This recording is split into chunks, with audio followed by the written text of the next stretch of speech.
Oh combien sont les jaloux autour de nous. Oh combien est grand leur mal. Mais qui sont-ils et comment s'en préserver? Je vous laisse avec une courte introduction et on se retrouve tout de suite après, Inch'Allah. Prenez quelques secondes pour découvrir Dini TV. C'est une plateforme d'éducation et de divertissement pour toute la famille, fondée par les imams LJ et Boussena et alimentée par différents professeurs. Vos enfants pourront, par exemple, apprendre la langue arabe, écouter des sagesses ou encore profiter d'ateliers ludiques et de quiz dans lesquels ils apprendront en s'amusant. Les adolescents trouveront des réponses aux problématiques et questions qu'ils se posent à leur âge, au travers d'un discours clair, simple et direct. Les adultes, quant à eux, suivront des cours pour apprendre la langue arabe, les histoires des prophètes et des compagnons, l'explication du Coran ou encore une série sur la réussite du mariage. Chaque mois, de nouvelles vidéos sont mises en ligne et des directs sont diffusés. Avec un seul abonnement sans engagement, toute la famille a accès à une plateforme avec des fonctionnalités dignes des plus grandes plateformes streaming, telles que reprendre la lecture, profil enfants et adultes, lecture hors connexion, etc. Dini TV se regarde sur ordinateur, sur tablette, smartphone et sur télévision grâce à une application dédiée. Pour accéder immédiatement, rendez-vous sur dini.tv. Sachant que même ce genre d'introduction peut provoquer de la jalousie chez certains. Passons. Oh combien sont les personnes jalouses. Oh combien sont-ils nombreux. Oh combien sont les personnes qui souhaitent notre mal et qui gravitent autour de nous. On les voit quelquefois comme des amis, des gens sincères, véridiques.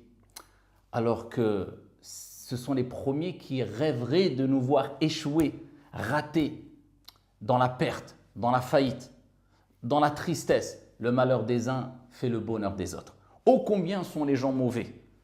Et personne d'entre nous n'est à l'abri d'être mauvais. Et personne d'entre nous n'est à l'abri d'être touché par cette maladie qui est le hasad, la jalousie. Mais le principal, c'est de laisser mourir cette maladie en nous, de ne pas l'extérioriser à tel point qu'on fasse du mal à cause de cette maladie-là à travers notre langue et à travers nos membres. Non, on invoque Allah de purifier nos cœurs. Et on invoque Allah subhanahu wa ta'ala de faire accroître ses bienfaits vis-à-vis des personnes ou pour les personnes qu'on jalouse. C'est comme ça qu'on combat cette maladie-là. Mais comment reconnaître ces gens mauvais qui peuvent graviter autour de nous? Et comment se préserver surtout de leur mal? Eh bien, on pourrait d'abord, pour répondre à la première question, citer plusieurs signes qui ne trompent pas, qui nous rappellent que tel ou un tel, qui peut être même proche de nous, on le voit comme quelqu'un qui nous aime bien. Peut-être on le voit comme un grand donneur de leçons, même sur les réseaux sociaux, même peut-être ça peut être un imam, un savant, un pieux, personne n'est à l'abri, même les compagnons n'étaient pas à l'abri de la jalousie.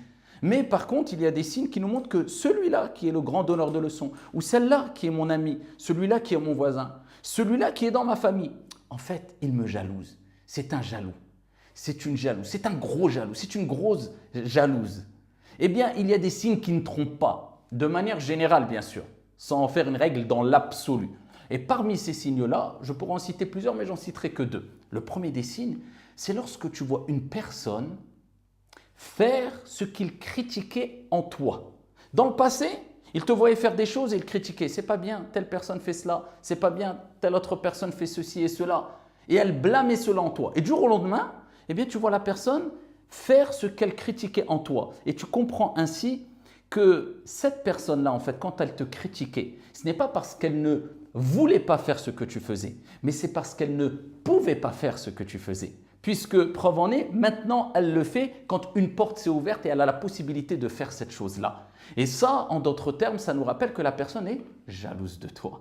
Et ô combien sont nombreux ces gens-là, et ô combien il y a de grandes voies pour tomber facilement dans cela, et même moi, je ne suis pas à l'abri de cela. Et c'est pour ça, comme je vous dis, particulièrement aujourd'hui, parce qu'aujourd'hui, on est dans un monde très spécial, l'ère des réseaux sociaux, où on voit tout le monde et n'importe qui critiquer et condamner tout et n'importe quoi, souvent sans cadre. Et les personnes qui critiquent et qui condamnent, bah, tu les vois, du jour au lendemain, ils changent et ils font ce qu'ils critiquaient ou ce qu'ils condamnaient. Et ça, c'est connu par toutes et tous. Et je pense que beaucoup d'entre vous qui m'écoutent maintenant, eh bien, vont dire « Ah oui, c'est vrai, ah, j'avais pas capté. Ah oui, c'est vrai, ça existe. » Et je vous rappelle, ça peut exister même chez moi. Moi, je ne mets pas dans la posture d'un grand donneur de leçons qui rabaisse. Non, je donne des conseils et je dis, même moi, je peux être touché par cela. Même des imams qui, on les voit sur les réseaux sociaux quelquefois, disent, ça, c'est pas bien, ne faites pas ça. Ça relève de la vantardise. Ça le relève de l'ostentation. Et du jour au lendemain, eh bien, ils font les mêmes choses. Rien à comprendre. Donc, soyez pas étonnés que ça vous arrive au sein de vos propres familles, chez vos amis, chez vos proches, chez vos voisins, que vous-même, vous soyez touché par cette maladie ou que moi-même, je puisse être touché par cette maladie puisque la jalousie, c'est un mal, c'est un poison très vicieux qui s'introduit dans le cœur très facilement. C'est pour cela qu'il faut se prémunir de ce genre de maladie-là. Des gens qui condamnent surtout, et qu'Allah nous préserve de ne pas faire partie de ces gens-là qui condamnent des choses, mais en fin de compte, ce n'est pas parce qu'ils ne peuvent pas le faire, c'est pas parce qu'ils ne voulaient pas le faire, c'est parce qu'ils ne peuvent pas le faire. Et je continue sur les réseaux sociaux, des gens qui, par exemple, cherchent le buzz en critiquant des gens qui, soi-disant, feraient le buzz. Vous voyez, ce n'est pas parce qu'ils critiquent le buzz, c'est parce qu'ils n'arrivent pas à faire le buzz. Et les exemples en sont nombreux sur les réseaux sociaux et dans la vie de tous les jours, eh bien, les exemples en sont nombreux aussi. Parmi les signes aussi, il y a ce deuxième signe qui est quand tu vois une personne qui n'a que ça à faire que de s'occuper de ta vie privée. Il est marié avec qui? Il a voyagé où? Il mange quoi? Il a combien d'enfants? Elle habite où? Elle a acheté une maison? Elle paye un loyer ou pas? Elle a quoi comme voiture? Et ainsi de suite. Jusqu'à ce que les gens font des recherches. C'est des espions. Ils vont sur Google et ils tapent les noms. Tac, tac, tac, tac, mariage. Tac, tac, tac, tac, habitation. Tac, tac, tac, tac, nombre d'enfants. Tac, tac. Aqbil ala sha'nik, mêle-toi de tes affaires. Un homme est venu voir l'imam Malik, rahmatullahi alayhi. Et il lui a dit, ya imam, informe-moi sur ton âge. Quel âge as-tu? Il dit, aqbil ala sha'nik, une expression pour dire, mêle-toi de tes affaires. Puisqu'il y a des gens... Ici, ils ne veulent pas répondre concernant leur âge, tout simplement, parce qu'ils ont X ou Y raison, parce que voilà, ça relève de l'intimité. Ça, c'est concernant l'âge. Que dire si une personne était venue voir l'imam Malik, ou même d'autres savants, ou d'autres personnes, et qui leur disent, j'aimerais bien savoir avec qui tu es marié, combien tu as d'enfants, t'habites où, t'habites en maison, il y a combien de chambres chez toi, et tu voyages où, et tu manges quoi, Mais mêle-toi de tes affaires, mêle-toi de tes affaires. Le prophète, alayhi salatu wassalam, n'a-t-il pas dit, min husni islam il mar'i tarkuhu ma la ya'ni? Ce qui fait partie du bel islam, la bonne compréhension de l'islam, la bonne application de notre religion, c'est de ne pas se mêler de ce qui ne nous regarde pas. Ça ne te regarde pas. Occupe-toi de ce qu'il y a dans ton frigo. Occupe-toi de ce qu'il y a chez toi. Occupe-toi de ce que ta relation avec ton épouse, l'épouse avec son épout. Occupe-toi de ce que, est-ce que tes enfants ont fait leurs devoirs ou pas? Est-ce que tes enfants ont un bon comportement ou pas? Est-ce que tes enfants se comportent bien avec leurs professeurs ou pas? Etc. Qu'est-ce qu'un tel a mangé, où il a voyagé, où il habite? Mêle-toi de tes affaires. Trop le sokrasek en d'autres termes. Et ça, c'est connu et répandu surtout aujourd'hui, où c'est devenu une mode d'afficher sa vie privée. Et on donne cette habitude aux gens de savoir tout sur ta vie privée. Et certaines personnes qui ont provoqué cela, après ils se plaignent. Pourquoi ils se mêlent de mes affaires dans ma vie privée? Mais toi, tu affiches tout sur ta vie privée. C'est pour cela que évitez d'afficher votre vie privée, de dévoiler votre vie privée. Ça, c'est votre intimité. Ça, c'est votre citadelle. Ça, c'est votre vie privée. Préservez-la, préservez vos familles. Et c'est pour cela que la discrétion doit être de mise. Et le prophète alayhi salatu wassalam nous a recommandé cette discrétion-là, comme on va le voir incha'Allah ta'ala. En tout cas, pour ne pas trop prolonger. Quels sont les remèdes? Les remèdes pour se préserver de ce mal-là, du mal des jaloux, du mal des envieux, du mal des mythos qui veulent passer pour des grands conseillers, mais en fin de compte, ils ne veulent pas ton bien, ils sont juste jaloux. Comment se préserver de tout ce mal-là et que nous-mêmes nous tombions dans ce mal-là?